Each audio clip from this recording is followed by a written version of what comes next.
Hi folks, welcome back to Full Bore Silver, Monday, January 12th. Well, welcome to $86 silver. Welcome to $4,630 gold. Everything was screaming this morning, last night. We would leg up, form a bull flag, leg up again, and it just continued with all of the precious metals and base metals. Platinum 2382, palladium 1903, copper back over 610 a pound. This is before even retail has taken a stake in most of the commodities, base metals, and precious metals. And now China is following the West's lead and instituting quantitative easing.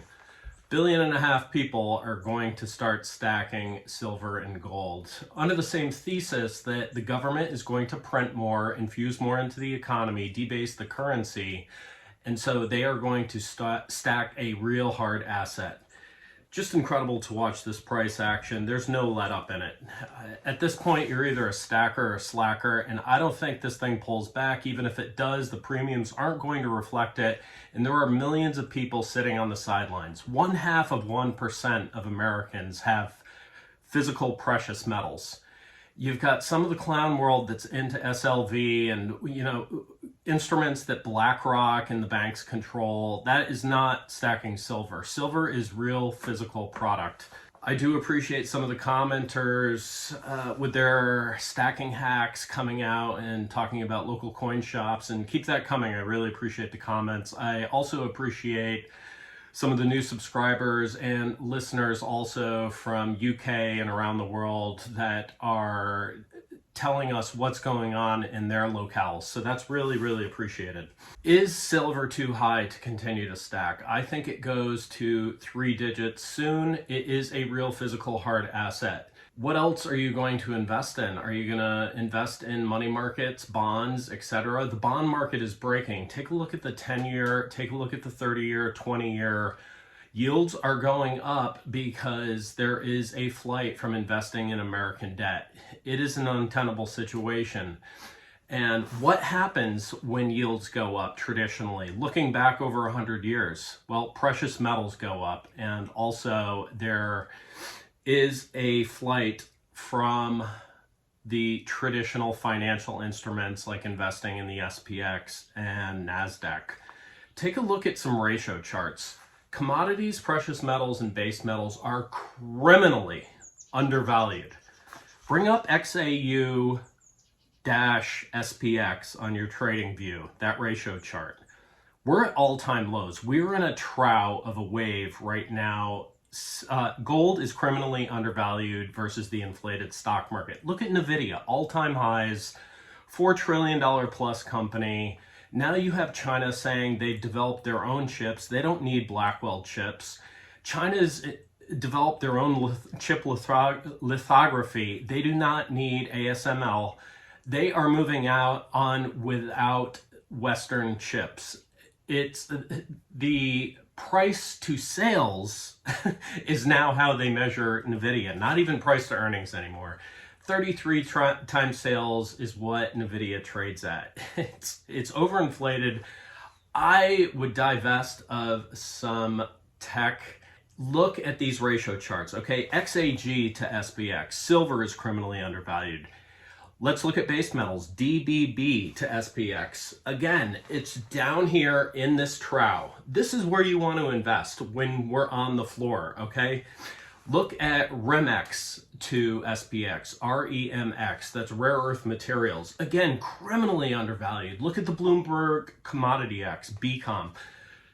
BCOM to SPX. Commodities are criminally undervalued. Okay, we're talking about industrial chemicals, gases, materials, oil services, copper, nickel, zinc, rare earth materials, lithium, etc. So if you are familiar with investment in the stock market, I would really highly recommend pulling out of some of these overinflated Mag 7 at the Mag 7, okay, but now you have people investing in quantum and drone.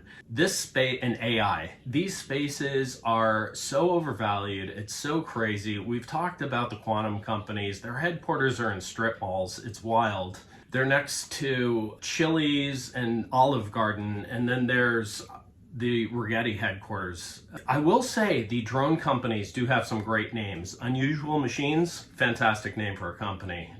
Dragonfly, great name for a company, but it is not where I am going to put my fiat currency to try to generate more fiat currency so I can go then accumulate more precious metals. I think these banks and CNBC and all the clowns that are now piling on, you've got Jim Cramer, Robert Kiyosaki, you know, all these people, John Rich, who I actually like, but all these Johnny-come-latelys, where were these guys 5 years ago? It's incredible. Now they're all jumping on, but I think the banks and the FinTwit and Bloomberg and Fox Business and CNBC, they completely underestimate the conviction of real silver stackers. People are very militant about their precious metals, probably silver the most of all. I have not met a more militant group of holders and stackers. They do not know. Retail is never going to sell their physical silver. I mean, there'll be a portion that probably when the ratio gets to 7-to-1, 10-to-1, 5-to-1, 1-to-1 to gold, they might swap out into platinum or gold. And side note, I think platinum is going way, way higher. I have stakes in platinum. But this isn't your tourist trading group of people that hold physical silver. It has to do with being completely bamboozled and, I can't say what I want to say, but completely screwed over by the US government for 152 years, starting with the Coinage Act of 1873, when they took silver currency out of the US economy. This is how farmers and traders and miners were trading with each other without the federal government being involved. And the bankers passed this law and basically tanked the silver market at the time and made it so these pioneersmen and frontiersmen and small business owners could no longer conduct business without the US government in their back pocket. It started there. Of course, we have 1913 creation of the Fed. We have FDR, terrible, horrible president that he was, with the gold confiscation of 1933. And then we have Nixon removing the US from the gold standard. So it's been a series of insult, injury to people who believe in real assets. And that's where some of the militancy is born out of. So a little bit of background there. Copper, you know, people keep asking about copper, super bullish on copper. Worldwide demand is skyrocketing and production is either stagnant or going down. Ore grades are depleting.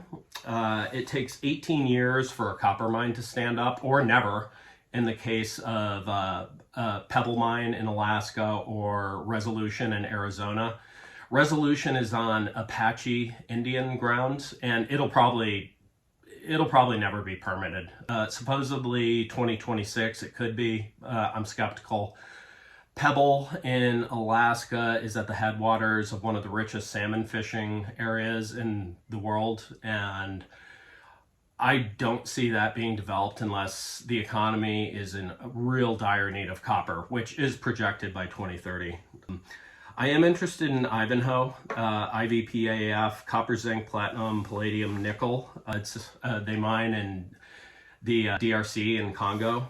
Volume is high, so it's a highly liquid equity, $16.6 billion market cap. PE is 51, price to book is 2.85, rated as a strong buy.